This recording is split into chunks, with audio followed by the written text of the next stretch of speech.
The Imperial Palace lay in ruins, the surrounding landscape painted with torched buildings, destroyed vehicles and decaying corpses. The desolation brought by war was well known by the citizens of the Imperium of Man, yet this time the scale exceeded human imagination, and the corruption of chaos was seeping into reality. Within the sounds of weapons and agony, the whispers tempted. The sunless skies had become tainted by the violet hue of the warp. The demons roamed freely. The corruption of terror had begun.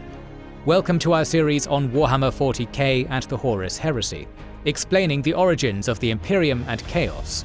In this 17th video, we will continue exploring the Siege of Terra, covering the battle for the Inner Palace.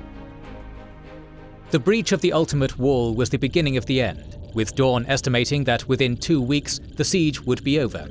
Together with the Adeptus Custodes, the Primarch withdrew from the front lines and retreated back to the Imperial Sanctum. In his stead, Captain Sigismund was given field command. Sigismund knew that the doctrine of buying time and resources to fight another day had come to an end. There was no future. The single command Dorn had given his second-in-command was to hurt the traitors. This was the only feat possible, to spitefully kill as many slaves of chaos as possible before the inevitable defeat came. Within the buildings of the Inner Palace, there had been hidden caches of supplies. The loyalists fought around these hideouts until they were exhausted, then fell back to another one. However, due to the sprawl of the urban area, the traitors were often able to bypass fortified positions, and there were only so many kill zones loyalists had the troops to sufficiently mount. Moreover, heavy jamming of communications made it impossible to counter new attack angles in time. No front line could be established. As such, the sections of the Ultimate Wall which still held had been cut off from steady supply lines and started falling one by one. Only the Europa and Adamant sections were holding. The many assaults, urban warfare, and poor communication made the battlefield incredibly chaotic. The only thing preventing the traitor troops from falling into disarray was their field commanders. Consequently, Sigismund began hunting down these captains. Utilizing the many passages of the Inner Palace, he brought down his prey. His might soon became the stuff of legends, with Sigismund being hailed as the Emperor's champion by the rapidly growing imperial cult. The traitor legion that suffered the most from this hunt was the Sons of Horus.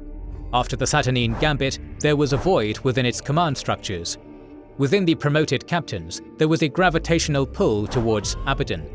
Many within the Legion opposed Abaddon's ascension, seeking to rise above him by achieving a great feat of wartime valor. Killing the Emperor's champion was such a feat. Yet all of Abaddon's opposition failed to bring down the loyalist captain. Their hunt only had one ending, being slain by Sigismund. While finishing off one of the Sons of Horus's many upstart captains, Sigismund's squad was engaged by World Eaters, led by Khârn, and the two captains engaged in a duel. Cold, dutiful zeal was met by the fury of the Blood God. The World Eater had defeated the Emperor's champion not so long ago, but it was different this time, as the Khârnite Berserker was now the one receiving wounds. Yet bleeding out one of the favorites of the Chaos Gods would take more than just a few cuts. After a lengthy fight, a mutilated Khârn lay on death's door. Suffering from fatal wounds, he realized that even though his brain was destroyed by butcher's nail implants, and his soul was defiled by chaos, there was still more humanity in him than in Sigismund. The Imperial Fist captain had become completely bound by selfless duty, without room for doubt, feelings, or desires, more akin to a lobotomized servitor than to a human. Sigismund's hunt worked. Dozens of traitor captains had been felled by his sword, causing unit cohesion among the heretics to be lost. The few orders coming from Horus were relayed to the army as a whole, but without the resourcefulness of the field commanders, the attacking force became a horde. Despite this degradation of the chain of command, and the traitor army delivering more success to the defenders, the outcome of the battle for the Inner Palace did not change. By that point, the traitors were tens of kilometers deep within the complex. The momentum of the offensive was momentarily slowed down when the sky platform fell on the Imperial Fleet College. This brief relief gave Sanguinius time to break through to the Europa section and evacuate its defenders to the Imperial Sanctum. After the Blood Angels returned, the Inner Palace was on the verge of being lost. Before its defenders could be surrounded, Dorn had ordered a general withdrawal. The result was a messy retreat in which many had to fight through traitor lines to reach safety. Additionally, the baseline humans could not keep up with the Astartes, armored vehicles, or demons. After leaving their strongholds, many defenders were slaughtered on the streets. Despite the casualties, surrendering yet another part of the city, and the overwhelming odds, the defenders felt a weight lift off their shoulders. This was due to the retaking of the Lion's Gate spaceport. The banishment of Mortarion had dispelled an aura of hopelessness and broken the spirit of the Death Guard. If killing the traitor Primarchs was a key to victory, there was still a chance. With renewed spirit, the defenders fought in the 16 bastions surrounding the Sanctum Imperialis. They stood their ground. The Imperial cult grew even faster. The effects of the demon-repelling aura were happening before the very eyes of the defenders. The hordes of demons howled ferociously, yet with each hour, the field receded. The Emperor was exhausted from keeping the might of 4 Chaos gods at bay.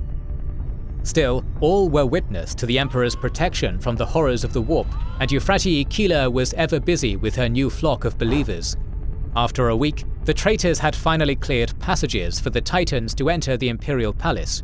The bastions could not withstand their firepower. Still, it took 5 more days of gruesome combat to break the first of the bastions. With the defense line compromised, the army began to crumble, and the bastions fell one by one. When all that was left of the resistance was Bab Bastion and Sanctum Imperialis, the traitors ceased their attack for a single day, as Horus ordered his troops together for a final offensive. Hundreds of thousands answered. The unnerving silence before the ultimate assault was only broken by the sounds of Titan war horns, which announced where the traitors were gathering. The new siege camp was only one part of the incoming attack. Elsewhere, Magnus the Red had travelled to the Webway and to the abandoned Eldar city of Kalistar. The demon Primarch aimed to break the Emperor's seal and let demon hordes directly into the throne room. His torrent of spells would open the gates of hell in a matter of days. As such, Vulkan, who acted as the personal bodyguard to the Emperor during the last months, was dispatched to stop Magnus at all costs. The Primarch of the Salamanders reached the sorcerer and destroyed him, only to realize it had just been an illusion. Vulkan pressed on, destroying dozens of illusions. Finding the real Magnus would take time. As the hunt in the Webway continued, the traitor attack on Terra began. The Imperial Fists, led by Dorn, were sidelined while defending the Bab Bastion. They deployed skirmishers, hoping to hurt the incoming horde from the back. On the main front, the Loyalists possessed 70,000 troops, a mix of normal humans and Astartes. The Sanctum's walls were manned by the Blood Angels, supported by the last few Titans. Behind them stood what remained of the Imperial army. Nobody expected them to put out any more fight. They had exceeded all expectations. Their defense of the inner palace lasted almost a month, double what Dorn predicted. In order to honor their valor, Sanguinius ordered that this last stand be voluntary only. If they so wished, they could retire and spend the last moments of their life without a weapon in hand. All elected to fight. First came a lone Titan, whose armor was decorated with hundreds of impaled but still living humans. It offered a last chance to surrender. All those who would desert would be pardoned by the new Emperor Horus. The offer was declined, and the messenger was destroyed. The traitors responded violently. The army stormed the wall. The fire from the battlements killed tens of thousands of attackers before anyone reached the wall. Their death was part of the bloody offering to dismantle the Emperor's aura. The Blood Angels dug their heels in and refused to back down. Wave after wave of attackers were unable to establish a foothold. Eventually, the heretics changed up the strategy. Instead of attacking head-on, the traitors aimed to bypass the Space Marines to focus on attacking the second line of normal humans. As the casualties rose, more and more broke through. This continued for 2 days. The Imperial army requested help to hold the Eternity Gate, the final barrier. By that point, 3/4 of the Blood Angels had perished. Of the remaining Astartes, half rushed to the gate, and half stayed behind to cover the retreat. However, leaving so many Blood Angels to die, a symbolic sacrifice, was enough to summon Ka'Bandha, the greater demon of Khârn, within the failing Emperor's aura. Sanguinius rushed to kill it, but Ka'Bandha was not interested in fighting the Primarch. Instead, the Bloodthirster went after the Blood Angels, killing as many as possible. Before the demon was banished, almost 500 Astartes were killed. Around that time, Magnus was located within the Webway, where he immediately killed Vulkan with a secondary spell. Yet due to his perpetual nature, Vulkan rose once again to challenge his brother. It mattered not. Every time Vulkan rose, he was defeated by Magnus as an afterthought to his main attack on the palace. Vulkan was like a stubborn cockroach that kept coming back, never relenting, refusing to die. Magnus was being worn down. He became annoyed and experimented with different, more sophisticated spells to kill Vulkan. The final spell disintegrated his brother to a particle level, but it took too long to prepare, and Vulkan smashed Magnus's head. The demon Primarch was banished, his objective of breaking the seal only partially successful. During this attack, the seal wasn't perfectly tight. Enough demons slipped through the cracks for the Custodes to request reinforcement from the forces on the surface. Sanguinius answered that the Eternity Gate was to be closed. Whoever was close to it could retreat, but many were too far and were deemed as necessary sacrifices. It was the final nail in the coffin of the demon-repelling aura. All hell broke loose, and the horrors of the warp mercilessly slaughtered the loyalists. Even worse, before the Eternity Gate was closed, the traitor titans came into range and launched harpoons through the openings. The gate's mechanisms were now chained to several titans and unable to shut. A counterattack was needed to destroy the titans, yet this was almost impossible. Even standing ground was itself an insurmountable task. Then Angron appeared. The brute had one target, his brother. The two Primarchs had both been targets of Khârn. One had resisted, one had fallen under the Chaos God's influence. So it was that the martial demigods began their fight. Sword and spear against sword and axe. The duel was fought in the skies and on the ground, all around the Imperial Sanctum. All who stood in their path met instant demise. Even the colossal titans became collateral. Angron cared not to defend himself as he regenerated all wounds. For every 5 blows Sanguinius dealt, Angron scored 1. Sanguinius couldn't keep up forever. Eventually, Angron impaled Sanguinius on his sword. This was a gamble on the Angel's side. The loyalist Primarch grabbed the butcher's nails and ripped them out, together with half of Angron's brain. The implants were the cause of all of Angron's misery. His entire life, including the fall to chaos, was their fault. The feelings other than rage returned. The pain of his wounds, the jealousy of his brother's skills and passion, and the disappointment of his life. These were not the feelings the demon should have. It was against his nature. The essence of his demonhood was robbed, and his death became imminent. In his last moments, his patron god only laughed, for Khârn does not care from where the blood flows. Angron exploded. The unnatural flames scorched Sanguinius' hand and wings. When the angel returned to his troops, he was barely conscious. His soldiers led him behind the safety of the Eternity Gate. The harpoon's chains had already been cut, and the gate closed shut. The battle was over, and the loyalists had lost yet another defensive position. Now there was nowhere to retreat. Outside the sanctum was the traitor army, and within the demons let in by Magnus. As soon as the Eternity Gate fell, the siege was over. Fighting in the building packed to the brim with refugees would only invite slaughter.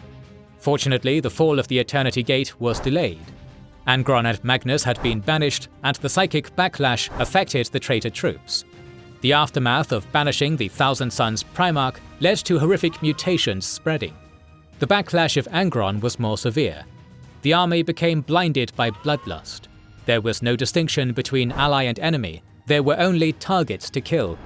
In that state, no assault could be organized. The loyalists simply had to wait until the traitors would slaughter each other.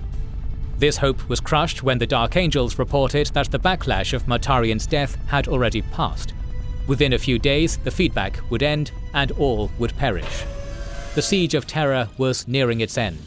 The Loyalist legions were separated, with the Blood Angels in the Sanctum, Imperial Fists in the Bab Bastion, White Scars in Lionsgate Spaceport, and Dark Angels in the Astronomicon. But one more was about to enter the solar system. The Ultramarines, even without the reactivated Astronomicon, had reached as close to Terra as possible. A week-long journey at sublight speed away from the cradle of humanity. Would they reach Terra on time? Or would Guilliman arrive to see only his father and brothers dead? Find out in the next and final episode. Our series on the Warhammer 40k Horus Heresy will continue, so make sure you are subscribed and have pressed the bell button to see it. Please consider liking, commenting and sharing, it helps immensely. Our videos would be impossible without our kind patrons and YouTube channel members, whose ranks you can join via the links in the description to know our schedule, get early access to our videos, access our Discord, and much more. This is the Wizards and Warriors channel, and we will catch you on the next one.